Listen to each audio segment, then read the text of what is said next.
खरी भक्ती असते तिथे देव स्वतः धावत येतात. आयुष्यभर दुःख सोसले, अपमान सहन केला, स्वतः पांडुरंग तिच्या रूपात तिच्या घरी राहील. श्री गणेशाय नमः. जय जय राम कृष्ण हरी. पुंडलिक वरदा हरी विठ्ठल. श्री ज्ञानदेव तुकाराम. नमस्कार सर्वांना. आषाढी एकादशी म्हणजे भक्त विठ्ठलाच्या हृदयातील आनंदाचा आणि भक्तीचा सोहळा आहे. या दिवशी लाखो वारकरी टाळ मृदुंगाच्या गजरात विठ्ठलाचे नाम करत हृदयात अपार श्रद्धा घेऊन पंढरपूर येथे पोचतात. जिथे खरी भक्ती असते तिथे देव स्वतः धावत येतात. आज मी तुम्हाला अशाच एका महान भक्तीची कथा सांगणार आहे.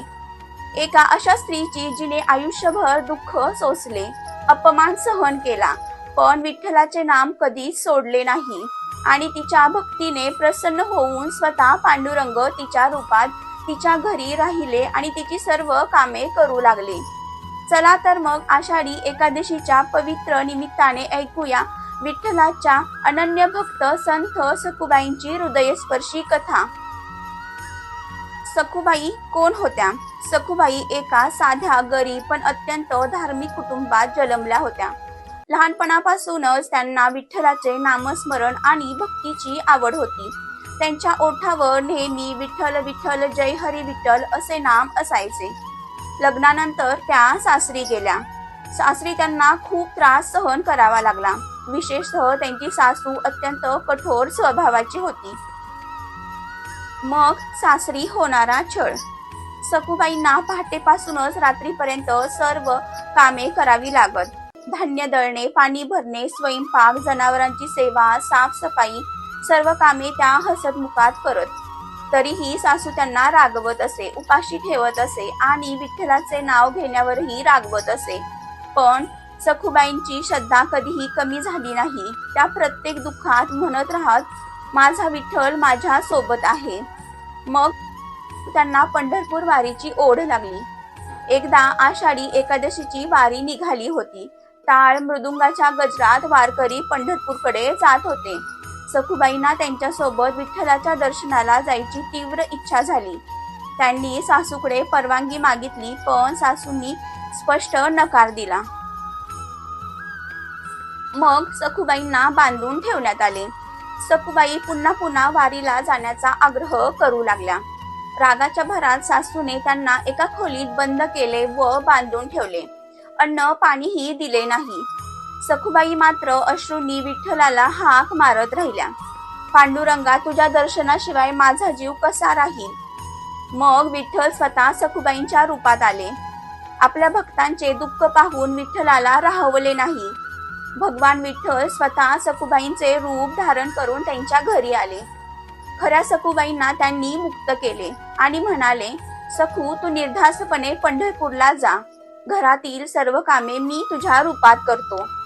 सखुबाई आनंदाने वारकऱ्यांसोबत पंढरपूरला निघाल्या. मग त्या दरम्यान विठ्ठलांनी केलेली कामे. विठ्ठल सखुबाईंच्या रूपात घरातील सर्व कामे करू लागले. सासूला काही संशय आला नाही. उलट तिला वाटले की आज सखू खूप चांगले काम करत आहे. पंढरपूरमध्ये दर्शन घेण्यासाठी सखुबाई पंढरपूरला पोहोचल्या. चंद्रभागेत स्नान करून त्यांनी विठ्ठलाचे दर्शन घेतले. विठ्ठलाच्या चरणी पोहोचताच त्या पूर्णपणे भक्तिभावात तल्लीन झाल्या. विठ्ठलाच्या दर्शनातच त्यांना मोक्ष प्राप्त झाला. मग रुक्मिणी मातेची कृपा झाली. सखुबाईंच्या घरातील कामे विठ्ठल करत असल्यामुळे त्यांना परत जाणे आवश्यक होते. तेव्हा रुक्मिणी या मातेंनी सखुबाईंना पुन्हा जीवनदान दिले आणि त्यांना परत पाठवले, जेणेकरून भक्तांची सेवा आणि संसार दोन्हीही होतील. मग सत्य उघड झाले. सखुबाई घरी परतल्यानंतर सर्वांना आश्चर्य वाटले, कारण घरात तर आधीपासूनच त्या काम करत असल्याचे सर्वांनी पाहिले होते. तेव्हा सर्वांना समजले की सखुबाईंच्या रूपात स्वतः भगवान विठ्ठलच कामे करत होते. हे सत्य कळताच सासू, पती आणि संपूर्ण गावाला आपल्या चुकीची जाणीव झाली. त्यांनी सखुबाईंची क्षमा मागितली आणि त्यांच्या भक्तीपुढे नतमस्तक झाले. या कथेचा संदेश असा आहे की देवाला धन, संपत्ती किंवा मोठेपणा नको असतो. फक्त निर्मळ भक्ती हवी असते. संकट कितीही मोठे असले तरी श्रद्धा सोडू नये. खऱ्या भक्तांची साथ देव कधीच सोडत नाही. सहनशीलता, प्रेम आणि नामस्मरण यामुळे जीवन पवित्र होते. तर सखुबाईंची ही कथा आपल्याला शिकवते की खऱ्या भक्ताची हाक देव कधीही वाया जाऊ देत नाही.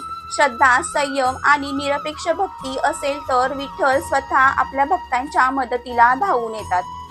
तुम्हाला ही कथा आवडली असेल तर, तुम्हाला काही प्रेरणा मिळाली असेल तर हा व्हिडिओ नक्की लाईक करा. तुमच्या कुटुंबियांसोबत, मित्रपरिवारासोबत शेअर करा आणि अशाच भक्तिमय, माहितीपूर्ण आणि प्रेरणादायी व्हिडिओसाठी शीतल सावंत चॅनेलला सबस्क्राईब करा आणि बेल आयकॉनला दाबायला विसरू नका. शेवटी सर्वांनी एकदा प्रेमाने म्हणूयात, पुंडलिक वरदा हरी विठ्ठल, श्री ज्ञानदेव तुकाराम, पांडुरंग हरी विठ्ठल हरी. धन्यवाद. पुन्हा भेटूया एका नवीन व्हिडिओमध्ये.